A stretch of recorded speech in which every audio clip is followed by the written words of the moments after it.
Welcome back. સુરતમાં ઓલપાડના સાયણમાં ફરી એકવાર જળ બંબાકારની સ્થિતિ ઊભી થઈ છે. સિઝનમાં બીજી વખતની વાત કે સાયણ ગામ બેટમાં ફેરવાયું. પૂરગ્રસ્ત સાયણની ધારાસભ્ય મુકેશ પટેલે મુલાકાત લીધી છે. અધિકારીઓ સાથે પૂરગ્રસ્ત વિસ્તારોનું નિરીક્ષણ પણ કર્યું છે. ગેરકાયદે દબાણ દૂર કરવા અધિકારીઓને સૂચના આપી દેવામાં આવી. નાળાઓ પરના આરસીસી દબાણ હટાવવા આરએનબીને આદેશ આપી દેવામાં આવ્યો. ભારે વરસાદ અને પાણીનો નિકાલ અવરોધાયો હોય તેમ મુકેશ પટેલ જણાવે છે. પૂરગ્રસ્તોને જરૂરી તમામ મદદ કરવા સૂચના પણ આપી દેવામાં આવી છે.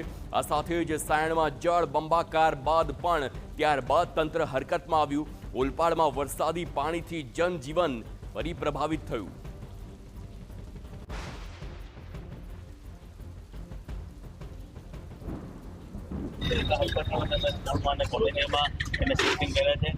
એસડીઆરએફની ટીમો પણ કામે લાગી છે. એક ટીમ સ્ટેન્ડ બાયમાં કીટમાં પણ હતી છે.